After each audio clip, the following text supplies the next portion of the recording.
We're here to bring a new type of news show.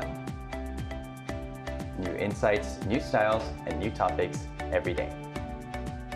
We are News Generation. Bringing news just for you. It's Friday, March 6th here in Seoul. I'm Lee Soo-jin, and this is News Generation. Joining us today is Wonbin. Good morning. Good morning. Also, Brooke is with us. Hello, great to be here. Good to have you. And both are here to speak on behalf of people in their 20s and 30s. So we finally made it to the end of the work week, but before we head into the weekend, let's take a moment to zoom out and make sense of the rapidly shifting situation that's happening in the Middle East. So let's walk through the key events that shaped this turbulent week and break down where things could be headed next. So it's been a week of fast-moving developments. So Wonbin, tell us what exactly has happened over the past few days. Yes, so let me explain the background before Brooke shares more details about the recent updates. So Iran is having a long-lasting conflict with the Western countries, including the U.S., regarding their development of nuclear weapons. Now, both countries tried to negotiate regarding Iran's nuclear weapons, but they are still facing many difficulties. The negotiation was halted for 8 months and had their third negotiation last week. But like before, the two countries had a hard time narrowing the gap. Right, so do you have anything to add to this, Brooke? Yes, so beginning on February 28th, Israel and the U.S. launched coordinated joint attacks called Israel's Operation Lion's Roar and the U.S. Operation Epic Fury. These attacks targeted key Iranian officials, military commanders, and facilities with the goal of achieving regime change and, quote, freedom for the people, according to U.S. President Donald Trump. In the first days of airstrikes, Supreme Leader Ayatollah Ali Khamenei was killed, as well as several top Iranian military leaders.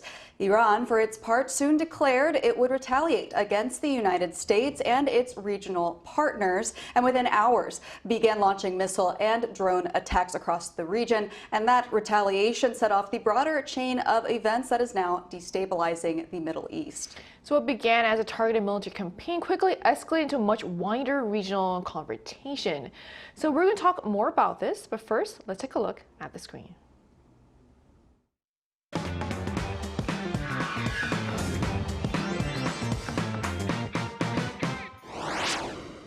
On the final day of February, the United States and Israel carried out a joint strike on Iran, an operation that resulted in the death of Iran's supreme leader, Ayatollah Ali Khamenei.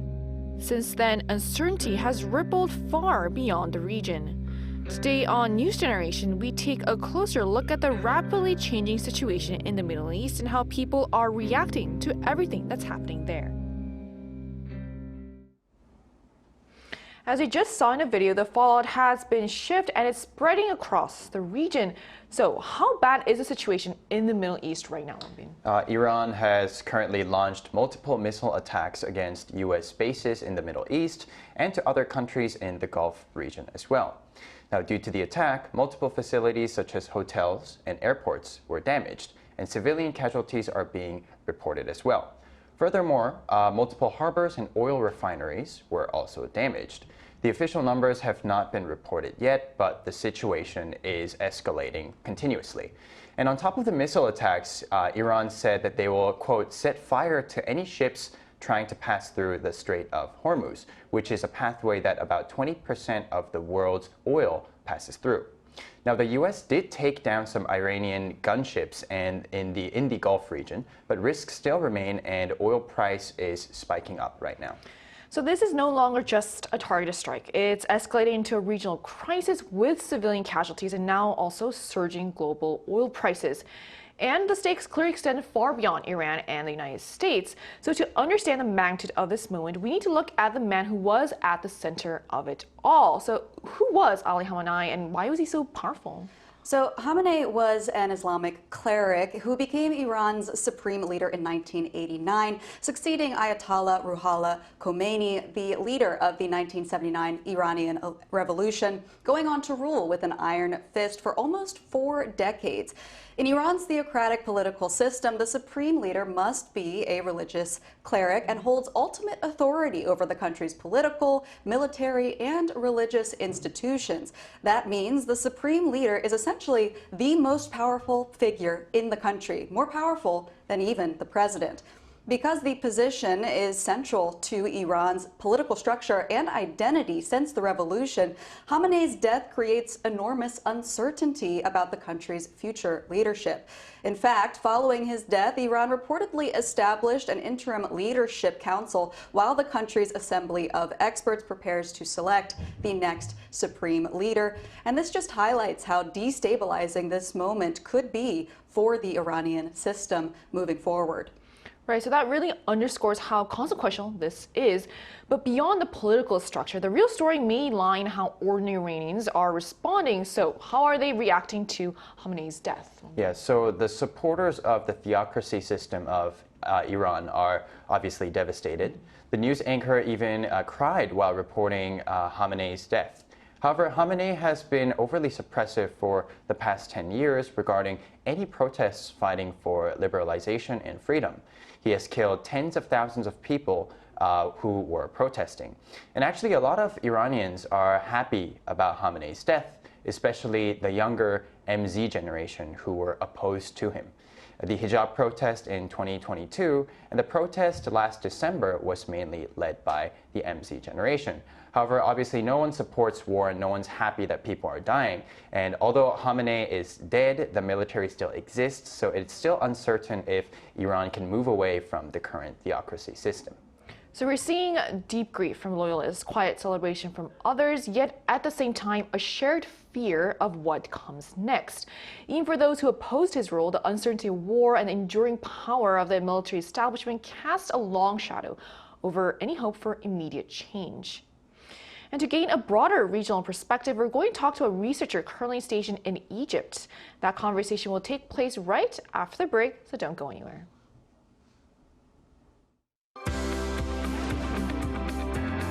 NewsGen wants to hear from you. Go to YouTube and search out channel Iran News. Click Posts and cast your vote in the poll. Make a new type of news with us. Joining us today is Kim Do-young, a researcher at Koreatech who's currently stationed in Egypt. So hello, thank you so much for connecting with us today. Yeah, thank you for having me here. So Do-young, tell us, how does the situation in the Middle East feel on the ground right now? Actually, I arrived in Cairo by Dubai airport just one day before Middle East crisis broke out. When the crisis first began, it was shocking for me and many residents in the Middle East. Since then, the situation has become more noticeable in daily life. As you know, flights across the region have been cancelled or rescheduled, and many governments in the Middle East have begun issuing official statements about this situation. Because of this, people here becoming more aware that the situation is serious. And additionally, I have actually been staying in Beni Suef, about 200 kilometers far from Cairo. However, after the U.S. State Department issued an advisory recommending the evacuation of their citizens from 14 Arab countries, and given the possibility of further escalation, so my institute asked me to temporarily move to Cairo just in case. So it shows what the mood exists in Middle East now. Thank you for giving us an overview from the scene. It definitely does sound devastating. Now, how are people in the region reacting to the crisis? Despite the tension, actually, to be honestly, the daily life in many parts of the Middle East has remained relatively normal. Local residents and Korean communities are largely continuing their usual life and Ramadan routines. And there has been little sign of panic buying in markets, and most workplaces are still operating very normally. However, there is still an underlying sense of tension. The U.S. advisory and pre-commission of the Revolutionary Guard Corps continue to remind people that the situation remains fragile. So many residents in the Middle East say the crisis may not escalate into a full-scale war like Middle East war, but they also say it will not be resolved quickly. So at the same time, Korean communities in the region have also been responding to the situation. In some cases, Koreans who are in countries such as Israel and UAE have been assisted in relocating to relatively safer nearby countries like Egypt or Oman. So residents in the Middle East are closely watching the situation and making their own plans in case the crisis escalates later. Well, we really appreciate you joining us today, and please make sure to stay safe. One last question for you. Looking ahead, what kind of ripple effects do you expect this crisis to have both regionally and globally? The Middle East crisis could have important political and economic impacts both in the region and globally. Regionally, although the tensions are currently driven by external geopolitical dynamics, they could also trigger domestic conflict within some Middle Eastern countries. Support for or opposition to the Iranian regime can be seen across the region, so reflecting Iran's influence in regional politics, as well as the ethnic and religious diversity of the Middle East. Governments in the region have tried to manage these tensions to maintain their regime stability, but the current crisis may make them more visible and harder to control domestic conflict. At the same time, economically, many Middle Eastern countries depend on land-seeking sectors, as you know, such as energy or tourism. But continued instability by this situation could expose the structural weakness of volunteer state economy, particularly in countries already facing high inflation, heavy subsidy systems, and persistent unemployment. On the other hand, globally, the crisis may contribute to the expansion of the diplomacy, like transactional diplomacy, where countries increasingly pursue their reciprocal relationship rather than relying on traditional alliance. In this context, frameworks like such as Abraham Accord between Israel and each Arab country can be discussed amid and or post this situation. In that case, the global diplomatic order may inevitably be reshaped, I think. Of course, reshaped global supply chains are expected. Thus, intensified global competition to reshape supply chains will likely follow, I think. So, therefore, it does not seem impossible that the current Middle East situation could eventually impact the formation of a new global order. Well, I can only imagine how hectic things are over there, so I really appreciate that you made the time to join us today. Thank you. Thank you, my pleasure. We've just heard how tense and uncertain the situation feels across parts of the Middle East. But the reaction isn't only unfolding in the region, it's also deeply divided back in the United States. So how are Americans reacting to Trump's strike, Brooke? Well, as with many things in America, the reactions have been very polarized. Trump and his allies have argued that these strikes were essential to protect Americans from, quote, imminent threats, accusing Iran of seeking a nuclear weapon and saying that they were unable to deter that through diplomatic negotiations. Meanwhile, many Democrats in Congress have blasted the move, criticizing Trump for what they have framed as a war of choice, not necessity. Now, some people argue that the strike could weaken an authoritarian regime that has suppressed protest and political dissent for years, as Wonbin went over earlier. And others warn that it risks putting the United States into another prolonged Middle East conflict. And these concerns are shaped by past experiences in Iraq and Afghanistan, where military interventions that were meant to be short-lived turned into long and costly wars. Now, if we look at the figures on this, some surveys show that the majority of Americans disapprove of this move, but we are seeing definitely partisan polarization over the issue.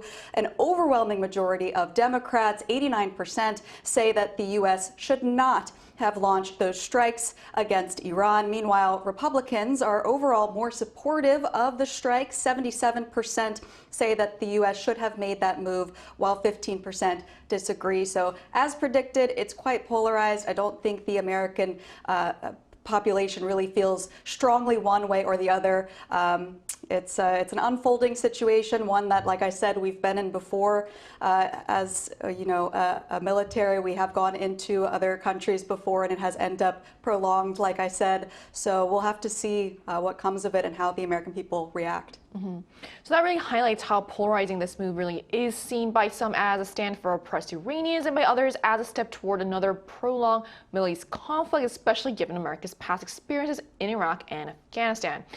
Meanwhile, the consequences are already being felt by ordinary travelers as well. So we just heard from our Zoom guest as well about how it has impacted him. So what about Koreans that are stranded right now, Brooke? Well, just like the residents of the Middle East, a lot of Koreans who traveled to the Gulf region were shocked by this turn of events.